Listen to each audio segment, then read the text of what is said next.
All right, so the most important thing I would point out here is that power to a power rule works a lot like the distributive property, and the fact that that power is going to go to every single thing inside the parentheses, from the negative to the 2 to the a to the 4th to the b squared. Everything inside it gets cubed. Is everybody with me? Now, of course, we can actually take and cube the negative and the 2 together as -2, right? Just making sure that you guys note that every single thing is getting cubed. The power to a power rule says I'm going to multiply my exponents. So I get -8 a to the 12th, b to the 6th. Any questions there? All right, one of the things I want to point out to you here is the definition of a monomial. This is a number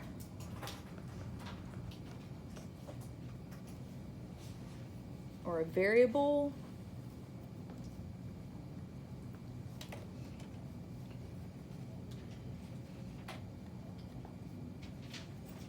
or an expression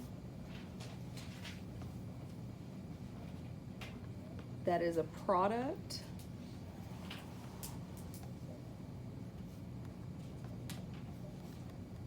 of one or more variables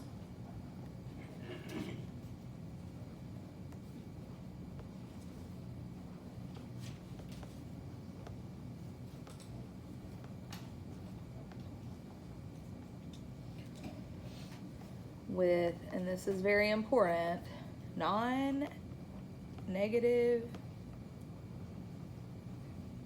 integer exponents. What kind of numbers are non-negative integers? I agree they're positive. What kind of positives specifically? Whole numbers. Can't be fractions. They're whole numbers. Non-negative integers are your whole numbers. Everybody with me? Why couldn't you just say whole numbers? I don't know. I get very tickled about that every year because I'm always like, why? I wonder why they don't call that whole numbers, but they do that a lot. They say it non-negative integers. I don't know. Very entertaining. Okay, so the next thing we're going to talk about is the degree of a polynomial.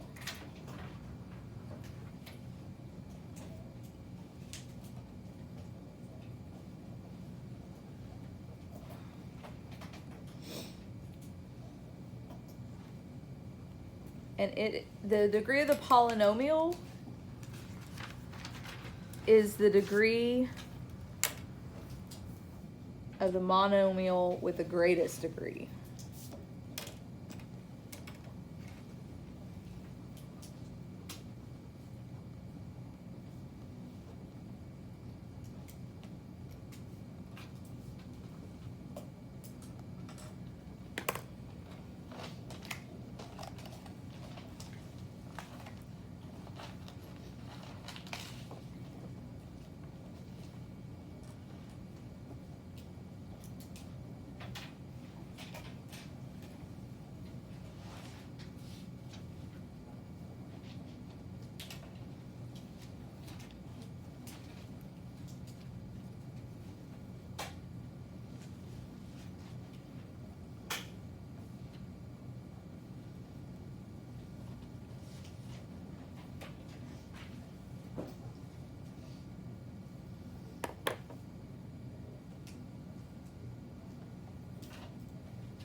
All right, so we'll start with this question of, is this a polynomial? Well, polynomials are made up of what?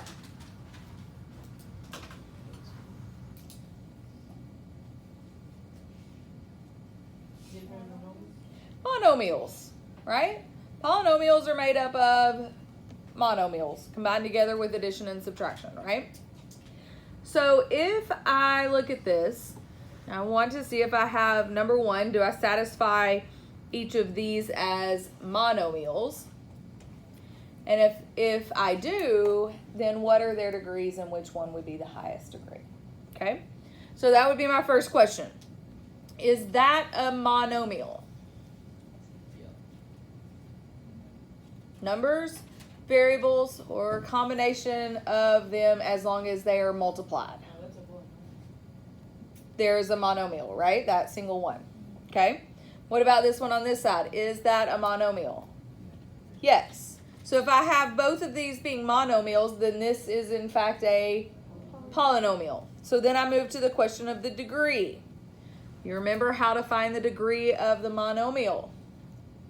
Any guesses what this one's degree is? 5? No, what?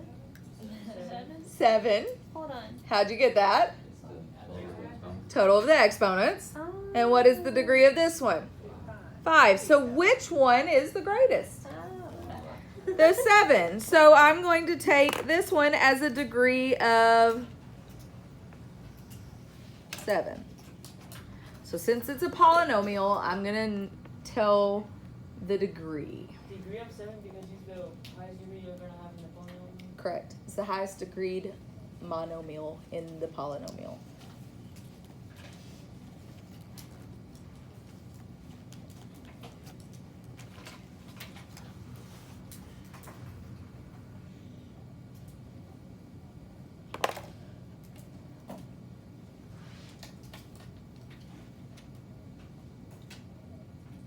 We ask again, is this a polynomial? No.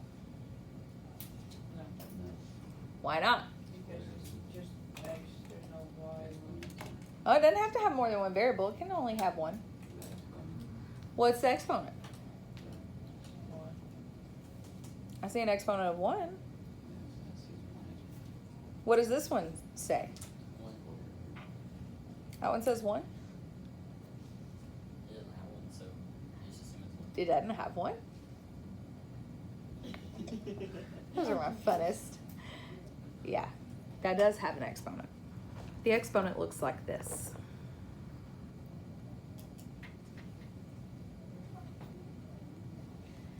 So a fractional exponent, which you've probably seen, maybe not done a lot with, but you've at least seen a fractional exponent. The fractional exponent says like this. This number on top represents the exponent of the variable. So this one had an exponent of 1. Does everybody agree? Mm-hmm. And this was a square root sign, right? So it has an understood index of 2. That's where the 2 came from. So if this was a cubed root of x, I would have 1/3, right? Cube meaning third. Does everybody agree? If I had the cubed root of x squared, I would have x to the 2/3. You with me? So that's where that comes into play. So now I ask, do I have a polynomial? Why not? No fraction. It's still not working here. This is not a what? It's not an integer. So because this is not an integer, now I know that this is not a polynomial. So if you have, like, instead of that being like a square root, if it's just the x by itself and then the other x and then the 4, that's going to be a polynomial too, even though they're not different variables. If there was just an x there, yes, that would be okay. That would be a polynomial? Uh-huh.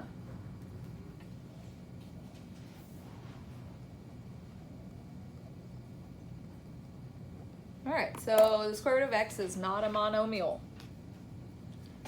right, you try these two.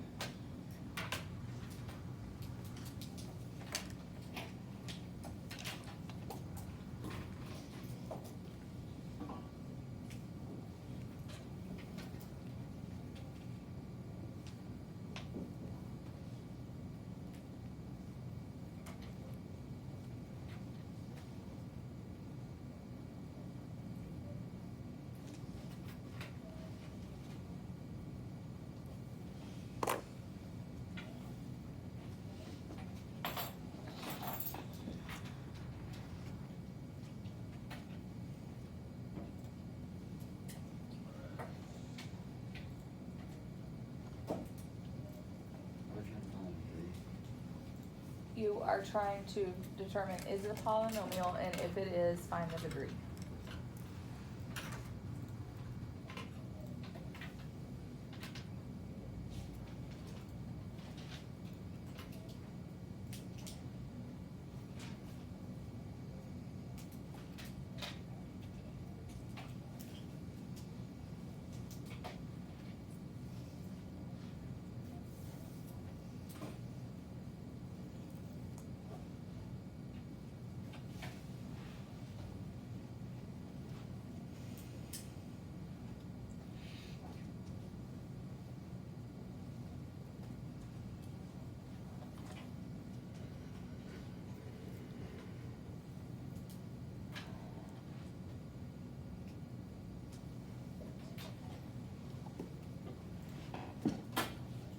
See.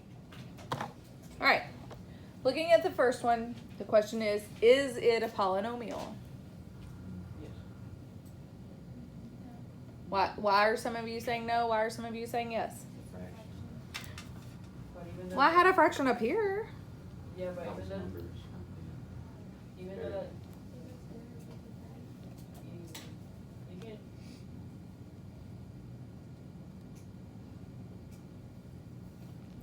What does it say? What does this word mean? Multiplication, right, of the variables. Is that multiplication of the variables? No, it is division. So let me show you like this, because for me, I better understand it in terms of a exponent. Is this the same thing? yes, but it has a negative exponent. And now it has that negative exponent. It makes it very clear, doesn't it? Is everybody with me? Okay. And so because it has that negative exponent, I can now say that this is not a polynomial.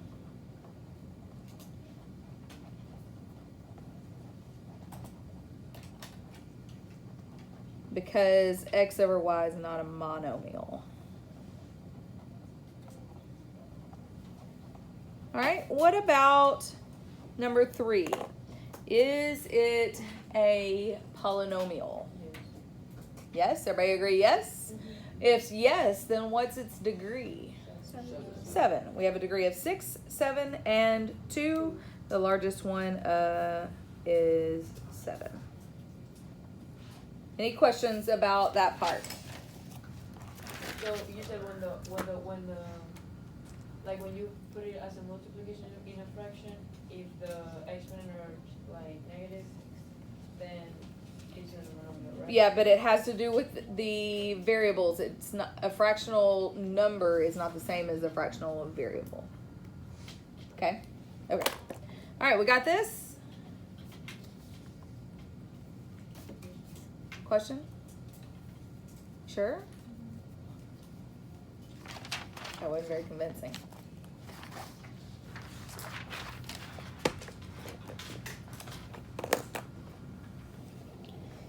All right. Next, we are adding and subtracting polynomials. This always cracks me up because they go through this big rip-a-roar for adding and subtracting exponents. Adding and subtracting polynomials when all it is combining like terms. That's it.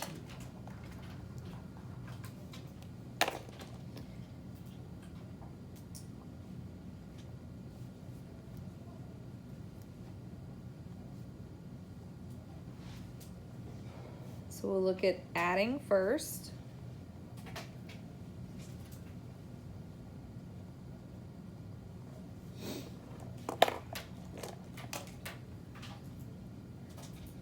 Combining like terms. Adding, I'm just adding the two terms together. Is everybody with me?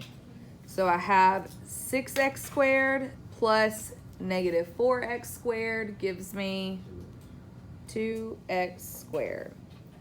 Still with me? Negative 7x plus 9x gives me 2x. And lastly, 8 plus Negative 5 gives me 3. I wrote those numbers fancy for you.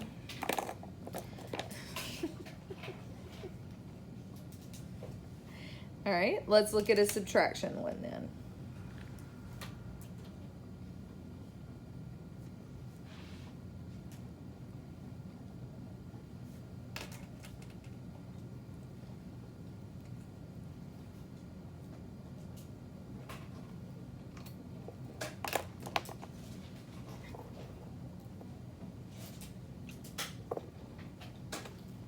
All right, subtraction, the only thing is instead of adding my terms together, I'm going to subtract my terms. Or I could distribute. Does everybody agree? Choose your method. It doesn't matter.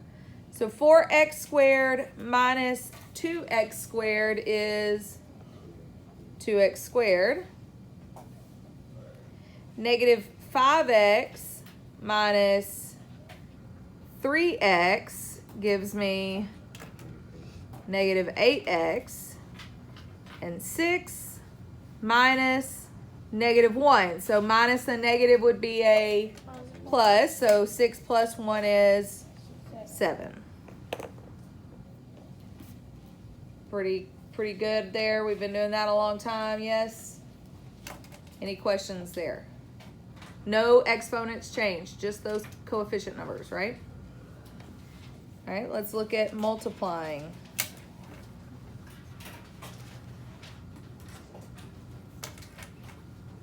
I'm not going to get through all of this, so I want to talk fairly quickly through this. There's 2 ways that we might multiply. 3x times 2x squared minus 4x plus 6. This is simply what property? Distributive property. So that's one way we might multiply, is to use the distributive property. I'm going to take 3x and multiply it by every term inside the parentheses. 3 times 2 would be 6. And when I have variables and I'm multiplying, I do what to the exponents? You Add them. So I have 1 and 2. That makes x to the 3rd. Then I'm going to multiply 3x times negative 4x. 3 times negative 4 will be negative 12. And x times x will be x squared. And then I have 3x times 6. 3 times 6 would be 18. And the single x comes with me. Questions about the distributive property? The last thing.